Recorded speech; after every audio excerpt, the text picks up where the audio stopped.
de la radio, Gabriela Maldonado y José Luis Amarripa. ¿Qué tal, Gaby? ¿Cómo estás? Muy bien, José Luis, ¿tú qué tal? También muy bien, aquí con este clima extraño, y ya estamos en octubre y un calorón. Bueno, qué cosas. Y tenemos la segunda parte de este tema de conductas infantiles en adultos. Les recuerdo que ya estamos conectados a la sala de chat en www.radiomujer.com.mx, en la sala de chat de Desde Tu Mirada. Acá ya tenemos a Karina que nos está mandando un saludo. Les recuerdo, es bien importante que se meta a la sala de chat que dice Desde Tu Mirada, son los foldercitos que están ahí a un lado, puertas, para que podamos ver sus participaciones. Y también estamos en Twitter en @desde tu mirada. Este tema de conductas infantiles yo creo que es una cosa bastante interesante, porque esto lo podemos ver todos los días. Todos los días vamos a ver este tipo de manifestaciones, digamos, como infantilismo sería la palabra correcta, en los adultos, en todo sentido. Y tal vez usted esté en algún tipo de trabajo, por ejemplo, de servicio. Pensemos en las enfermeras. Es muy común que las personas, cuando están en una situación de salud, ¿no? en una complicación de salud específicamente, tiendan a sufrir estas regresiones. Esto va a suceder justamente por la indefensión que viene de sentirse enfermo. Y ahí es como estos berrinches de que no me quiero tomar la medicina, no quiero hacer tal cosa, déjenme tranquilo. La gente puede empezar a llorar. Hasta por ejemplo podríamos ver a alguien que tenga algo de miedo a las inyecciones. Podemos ver a una persona madura, temblando como un cachorrito porque le van a poner una inyección o porque le van a sacar sangre. Y esto también va a hablar de ese tipo de conductas infantiles. ¿Por qué? Porque es como regresarnos a esos momentos cuando éramos pequeñitos, y que tal vez haya un trauma por ahí que nos sigue marcando un camino de regreso. Muchas gracias, Charo. Nos sigue marcando un camino de regreso, y esto era parte de con lo que nos habíamos quedado el día de ayer. Hay que entender cómo se puede llegar a utilizar, hasta de una manera medio perversa podríamos decir, este tipo de conductas infantiles para sacar provecho de los demás. Pero también nos vamos a topar con este aspecto de la regresión, en donde un trauma nos ha dejado una vereda a nuestra libido, en cómo justamente al momento de sufrir un trauma reciente, por ejemplo, miedo, un abandono, una enfermedad, nos regresamos y nos volvemos a hacer como si fuéramos pequeñitos. Sí, que de alguna forma, en otros momentos lo hemos mencionado, como en determinadas circunstancias, cuando, digamos, se agotan, por decirlo de alguna manera, los recursos que tenemos para lidiar con lo que nos sucede en la vida, pues vamos echando, como que vamos dando pasitos hacia atrás, ¿no? Y vamos echando mano de recursos cada vez más arcaicos, ¿no? Entonces, sí es de alguna forma como normal observar que una persona, sobre todo ante una situación traumática, pueda presentar algún tipo de conducta que no es habitual en su cotidianidad, ¿no? No es que constantemente haga eso, pero hay de ciertas situaciones, por ejemplo, que nos sacan las lágrimas, ¿no? O que nos paralizan. Paralizarnos, ¿qué es? ¿Qué tipo de recurso sería eso? ¿Qué ayuda nos podría dar eso? Bueno, en verdad habrá personas que ya han agotado a tal grado sus recursos, o que llega una cierta noticia a arrasarles de tal manera que simplemente los deja en ese estado, ¿no? Como una especie de desconexión temporal, porque lo que ocurre es que se va tratando de recurrir a todo lo posible, y se va como ya hablábamos en días pasados, como que la libido se va volviendo hacia uno mismo, ¿no? Esto lo mencionábamos a propósito de la depresión, y esto, digamos que es un proceso normal, pero no debería permanecer por demasiado tiempo. Ya si permanece por demasiado tiempo, podríamos pensar que se está desarrollando, o que se está más bien manifestando, ya estaba desarrollada, una determinada patología. Y además Bueno, pues tenemos que entender que es como lo que tenemos a la mano, pero probablemente no es un recurso que nos vaya a bastar para tramitar determinada circunstancia. Entonces, es posible que necesitemos de alguna manita extra, ¿no? Vamos a ir a un pequeño corte y regresamos. Estamos hablando el día de hoy sobre las conductas infantiles en adultos. Y antes del bloque comercial, estábamos mencionando cómo puede haber un tipo de infantilización que va ligada a un trauma.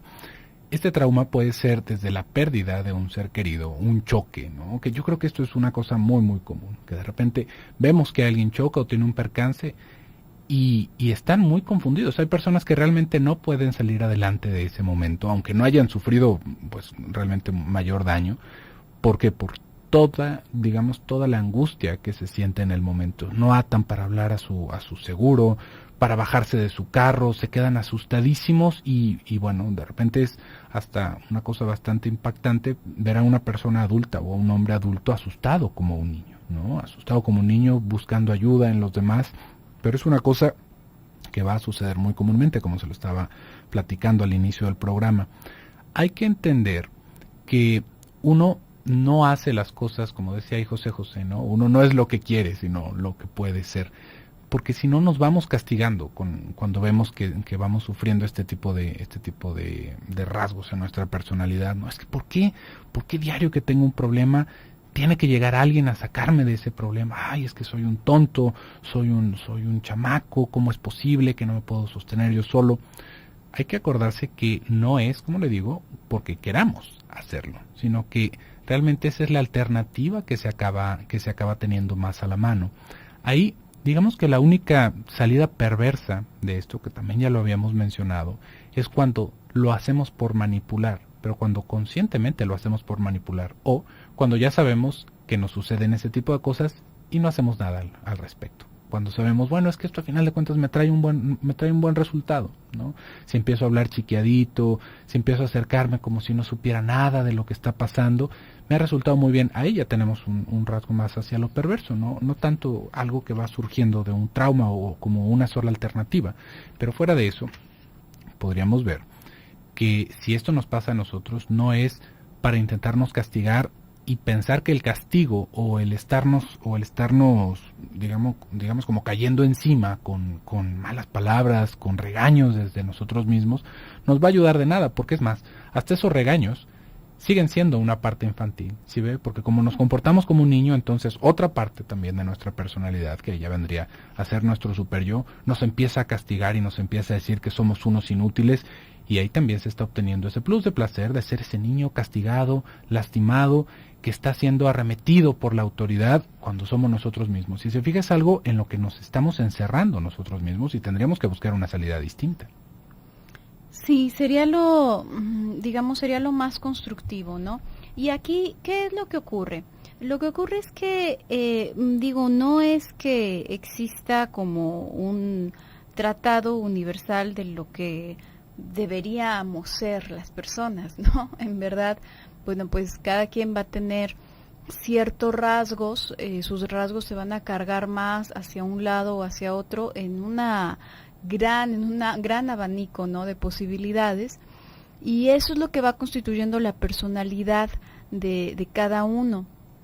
Pero hay determinados rasgos que al cargarse demasiado van como disminuyendo las capacidades de las personas, y yo creo que este es uno de ellos, ¿no? ¿Por qué? ¿Qué caracteriza a un niño? Digo, podemos hablar de muchísimas cosas, pero una característica fundamental es que no puede valerse por sí mismo. En verdad, todos nosotros seguimos, y el día de ayer llegaba una participación muy interesante, ¿no?, preguntando acerca de la aprobación, de si el hecho de buscar la aprobación de los otros sería algo infantil, y decíamos, bueno, en todo momento de la vida necesitamos de un otro, no es verdad que podemos ser total y absolutamente independientes, ¿no? Siempre estamos en función también a la cultura en la que vivimos. y nos servimos del otro, nos servimos de la cultura, y ya desde que nos servimos de la cultura, del lenguaje, del país, de todo, pues nos estamos sirviendo del otro. Pero hay grados, digamos, de dependencia, y un niño se caracteriza justamente porque es absolutamente imposible para él valerse por sí mismo, ¿no? Necesita totalmente de una o más personas que están a su alrededor, porque si no puede incluso morir, no puede hacer mucho por su propia supervivencia. Entonces, cuando este rasgo va más allá de una forma característica de alguien, que como decía, ¿no? Puede ser simplemente un rasgo de personalidad de muchas personas, sino que ahí se va recargando y los recursos van partiendo principalmente de esta parte. Nos vamos inutilizando, nos vamos quedando sin demasiadas opciones. Estas personas que suelen colgarse de los otros, ¿no? Que suelen ver, ahora quién me va a guiar, ahora quién me va a decir qué hacer, ahora a quién me le pego para cualquier cosa, ¿no? Para tener ride, para absolutamente todo. Y mi plan B es ninguno, ¿no? Mi plan B es pues ver quién más se va a apiadar de mí. Y no es que no tengamos la capacidad de idear alguna otra salida, pero al quedarnos con estas pocas opciones, con estas opciones tan dependientes, entonces en verdad nuestra capacidad, la capacidad que podríamos haber desarrollado, que podríamos desarrollar por hacerlo por nosotros mismos, se va disminuyendo. Además de que a final de cuentas queda esta frustración, ¿no?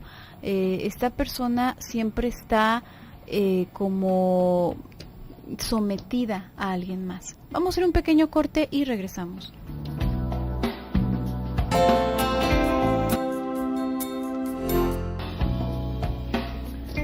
Estamos de regreso en su programa Desde tu Mirada. Estamos hablando el día de hoy sobre las conductas infantiles en adultos. Les recuerdo que tenemos una línea para que usted se comunique con nosotros y nos esté escuchando a través del 95.1 de FM en Austin, Texas. Tenemos el teléfono 512-215-4909. Y para las personas que están en el área de la República, pero que no están aquí en Guadalajara específicamente, tenemos el 01800-727-5420.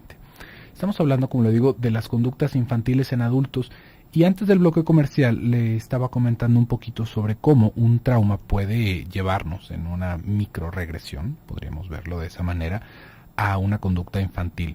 También me parece que hay otro tipo de cosas, otro tipo de conductas en específico que se pueden llegar a tomar como infantiles por parte de las personas, o que se pueden llegar a pensar como rebajadas en postura. Pensemos por ejemplo, en un equipo de deporte, el que usted guste. De alguna manera hay una jerarquía, de alguna forma hay un capitán, podemos hablar de los delanteros en el fútbol, de los centros en el voleibol, de ciertos papeles que de alguna manera brillan más, aunque sea en un trabajo en equipo. Si se fija, es difícil acordarse de repente de quiénes son. Pensemos en una banda musical, ¿no? Oye, ¿quién está tocando los panderos? ¿No? ¿Quién sabe? Pero el vocalista es fulano de tal o perengana de tal.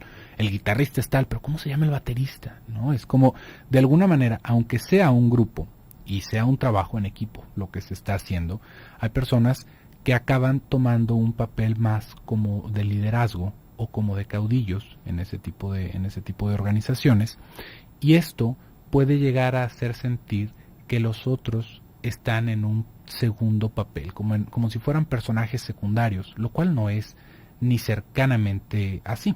Pensemos que aunque en una banda, por ejemplo, de música, aunque el vocalista estuviera componiendo las canciones y cantando, si no hubiera músicos, no hay música, no, si no hubiera más grupo, no hay música. Pero es necesario que aún dentro de esas pequeñas organizaciones se establezca una jerarquía, se vaya estableciendo, digamos, como el papel de cada uno, y específicamente que haya un grupo reducido de personas que sean los que tomen las decisiones. porque si no, se vuelve un caos, se vuelve una situación en la que, imagínense, por ejemplo, pensémoslo hasta nuestro gobierno, ¿no? En el tipo de gobierno más bien, que es la democracia. Imagínense que para cada ley, todos los ciudadanos tuviéramos que dar nuestra opinión, ¿no? Pues no, no, sería imposible, ¿no? Imposible totalmente. Para cada reforma, para cada situación, vamos a tener todos que votar. Para empezar, ¿por qué? Porque no todos estamos igual de informados. En segunda, porque no todos estamos en la capacidad, aunque estemos informados, de tomar ese tipo de decisiones. Y en los grupos va sucediendo una cosa similar, en los salones de clase, en todos estos pequeños como microorganismos dentro de la cultura, nos vamos a encontrar que siempre va a haber alguien, siempre tiene que haber alguien que sean los que tomen las decisiones o los que van marcando el rumbo de lo que se tiene que ir haciendo. Y puede llegarse a pensar que los demás de alguna forma son como acarreados, como que tienen un papel secundario, se lo estaba diciendo, o como que son menos. Pero esto no es el caso. Es importante pensar que el acatar la autoridad, ¿no? El entender las jerarquías, es exactamente lo contrario a una conducta infantil.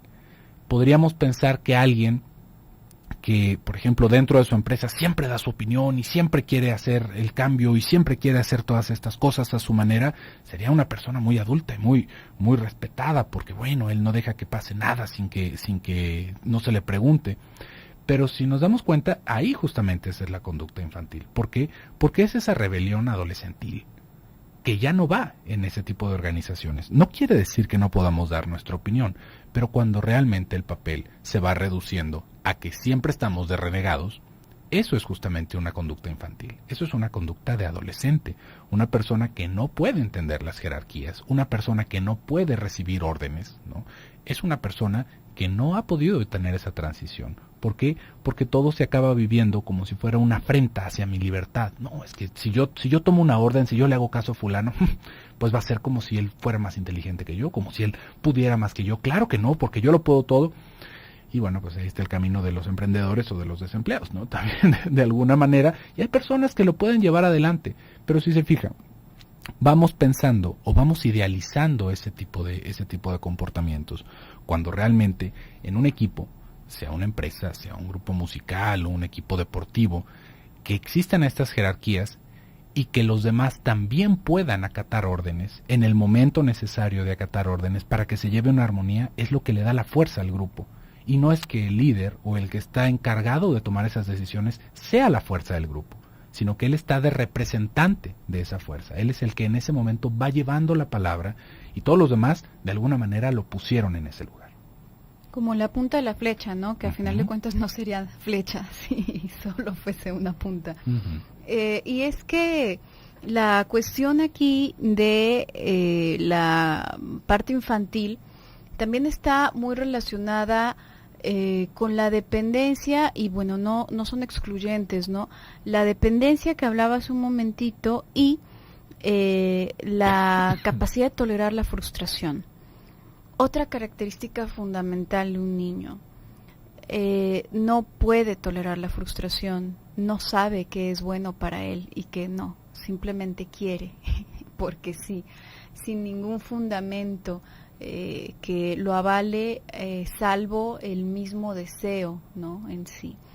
Entonces puede querer nieve y nieve y nieve y no tiene idea de si le hace bien o si le hace mal, simplemente quiere. Y efectivamente los límites que vayamos poniéndole, si es que tiene algún adulto responsable que se encuentre a su cuidado, que le esté cuidando, más bien, lo va a frustrar y lo va a hacer sentir mal en determinado momento, ¿no? Pero, ¿qué es lo que ocurre con la frustración? La frustración nos aporta una probadita de realidad, ¿no? Lo ideal es que sean probaditas de realidad y no baldazos de realidad, porque en tanto más contundente sea este golpe de realidad, menos posibilidades vamos a tener para tramitarlo y para nutrirnos de eso. Pero la frustración en sí no es algo malo, es algo que nos nutre y es algo que nos educa. cuando tenemos a alguien que nos la pueda administrar, que nos la pueda ir digiriendo y pasar de a poquito, ¿no? Entonces, una persona adulta también con estas formas infantilizadas va a ser una persona que no pueda tolerar la frustración, ¿no? Quiere algo y se va a molestar tanto si no lo consigue y si las otras personas no se acomodan en el lugar necesario para que lo consiga. Además, una satisfacción inmediata normalmente, ¿no? Que no hay un fundamento atrás de eso, ¿no? No hay es simplemente porque sí, porque me lo merezco, porque no es justo, porque alguien más sí lo tiene, y que alguien más sí lo tenga no es una justificación para que también tú lo tengas, ¿no? Entonces, ¿qué ocurre con esto? Va mucho más allá de pensarlo, como tú comentabas ayer, ¿no, José Luis? Como una crítica, ay, mira, nada más que infantil, que no. Va en el sentido de que nos vuelve inútiles ante la vida, porque no tenemos recursos para defender para realmente conseguir lo que queremos. Si yo tengo la capacidad de tolerar la frustración y de en esos momentos como poder estudiar, poder entender lo que está pasando a mi alrededor y darme cuenta, por ejemplo, que si tengo determinada cosa, si obtengo o hago determinada cosa, entonces voy a tener ciertas consecuencias que van a terminar frustrándome más que lo que me podría frustrar aguantarme en ese momento. Bueno, pues entonces puedo moderarme un poco, ¿no? Puedo buscar alguna otra vía que me traiga menos consecuencias. Puedo hacer un montón de cosas que me habilitan en el mundo de los adultos, que me habilitan en la cultura para ser funcional dentro de la cultura. De otra forma, queda únicamente este malestar y esta forma de frustración que va creciendo hasta que explota en algo que no solo no va a solucionar mi problema inicial, sino que además me va a acarrear muchos otros problemas extras que no tenía en un principio. Pero bueno, vamos a ir a un pequeño corte y regresamos.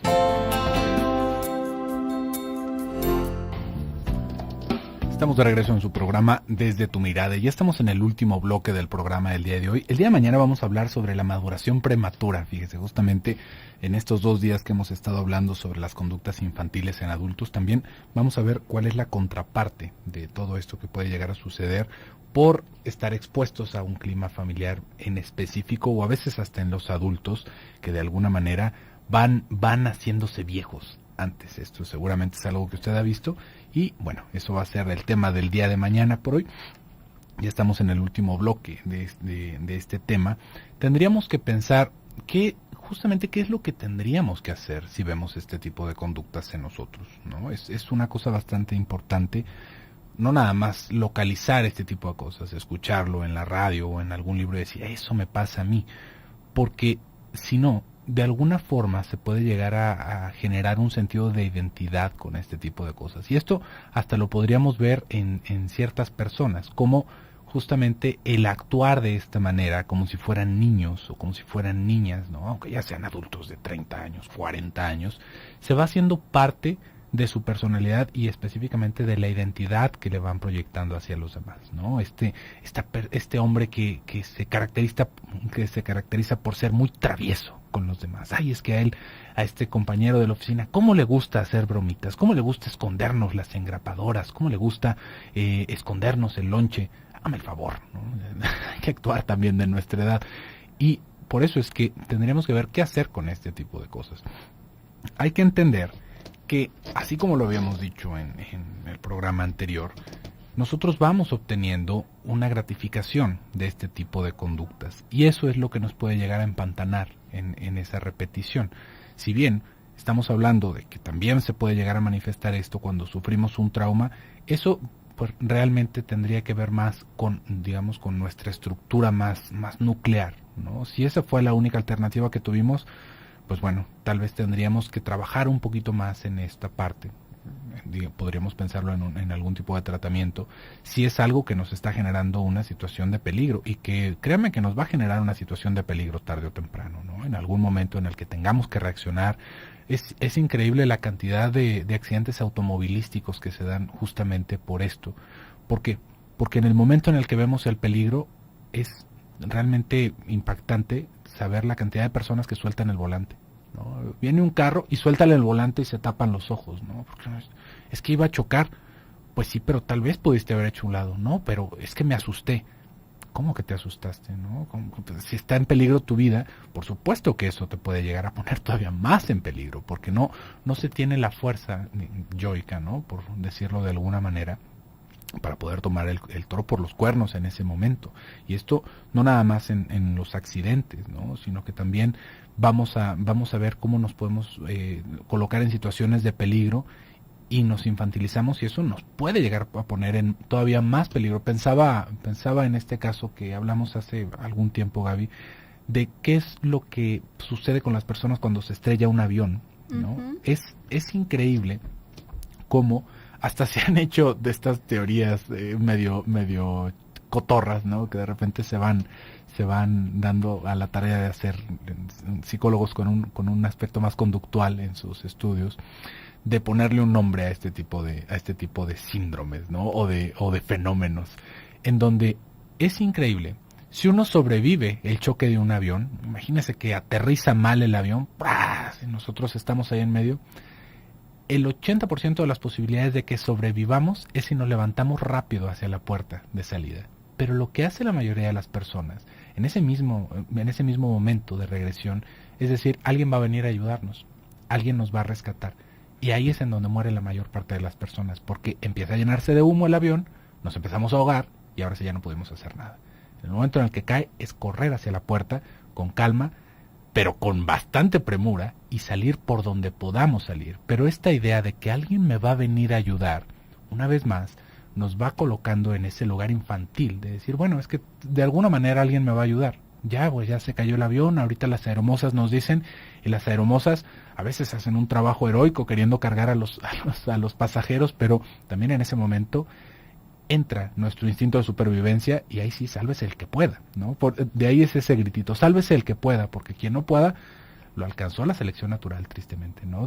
Después de no sé cuántos años, una vida desperdiciada porque no tuvimos la iniciativa de salir en un incendio, ¿no? Es justamente este tipo de cosas las que nos van realmente arruinando la vida. ¿Por qué? Porque no reaccionamos ni siquiera como si fuéramos algún tipo de superhéroe, sino como una persona adulta con sentido común de lo que está sucediendo, ¿no? Ahí hay que tener mucho cuidado de que este tipo de conductas no se vuelvan nuestra identidad, porque justamente eso es lo que viene atrás.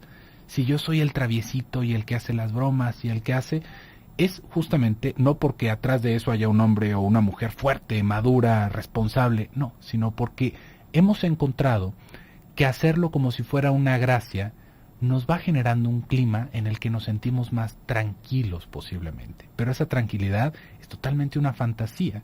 ¿Por qué? Porque pensemos, para escoger una pareja, ¿quién se juntaría con una persona así, ¿no? Y seguramente lo habrá, pero ¿qué tipo de relación nos va a llevar? Y eso, como muchas otras cosas más. Sí, de hecho sería interesante, poder hablar un poquito de eso, ¿no? De las parejas que se van haciendo de esta manera, que se van formando de esta manera. Normalmente decíamos los hombres con características infantilizadas son hombres que quedan cuestionados ante la sociedad a propósito de su virilidad, y tú lo comentabas el día de ayer, esto va independientemente de la preferencia sexual, es absolutamente independiente de la elección de objeto sexual, y por lo general son elegidos por mujeres que necesitan a un hombre al cual subestimar, ¿no? Al cual puedan justamente cuestionar sus capacidades como hombre, tal cual. Entonces, se pueden hacer ahí relaciones bastante tortuosas y duraderas, porque están estructuradas justamente en este rasgo patológico de ambos, ¿no? La cuestión es que una persona muy inclinada hacia este lado va a estar constantemente buscando que alguien más le cargue, le lleve en brazos, y esto implica sometimiento. Siempre el depender de algo o de alguien nos implica sometimiento, y es verdad que necesitamos someternos en cierta medida, porque la verdad es que necesitamos del otro. Si tú en el país en donde vivas, en el lugar en donde vivas, te tienes que someter a determinadas reglas, y si no te gustan te puedes ir del país, pero probablemente vas a tener que resolver un montón de cosas para llevarlo a cabo, ¿no? Te vas a echar un montón de chamba, entonces a lo mejor puedes hacer sopesar la situación y ver qué te conviene más. Quizás si te conviene más marcharte, quizás te conviene más someterte a eso y quedarte, ¿no? Pero entre más dependiente seas, más te vas a tener que someter. Y por supuesto que las parejas que se suelen hacer van también en función a eso, ¿no? Una persona sumamente dominante probablemente va a optar por alguien muy dominable, ¿no? Va a optar por alguien sumamente sometible, y no se va a dejar de quejar de que es una inútil o un inútil. Por supuesto que no, porque eso también es parte del paquete, es parte del gusto, ¿no? Decir, bueno, es que no me ayuda nada, no sabe, ¿no? Pero ojalá y nunca lo empiece a aprender a hacer, porque quién sabe qué voy a hacer en ese momento, ¿no? Pero a final de cuentas, lo triste aquí es que llegue a mutilar a la persona. Es verdad que en muchos niveles tenemos que someternos y tenemos que, bueno, hay muchas cosas que no están al alcance de nuestras manos, y también es de adultos pedir ayuda, por supuesto que sí, no es así como que un adulto lo va a hacer todo por sí solo, pero sí tiene algo de iniciativa. Un niño no, un niño está esperando eso justamente, ¿no? Lo que tú decías, alguien va a hacer algo. Y de verdad, como comentamos en muchas ocasiones, lo que nos viene del desarrollo psíquico puede a veces de una forma tan impresionante rebasar o trascender lo que nos viene como una limitante o como una potencialidad fisiológica, que de verdad podemos llegar a inutilizarnos muchísimo. Esto que tú comentas acerca del choque del avión, pues es impresionante cómo muchas personas, incluso al andar en la calle, de pronto deciden seguirse de largo porque es mi turno, ¿no? Porque es mi turno, y si el otro me atropella es su culpa. ¡Ja! Espera un segundo, ¿qué? Si te atropella te mata. Pero a veces de verdad no pensamos, teniendo toda la posibilidad y la capacidad, nosotros mismos nos obturamos eso. Pero bueno, por el día de hoy vamos a terminar aquí. Yo me despido, soy Gabriela Maldonado. Yo soy José Luis Amarripa, que tengan muy bonita tarde y nos escuchamos mañana en punto de las 6. Hasta entonces.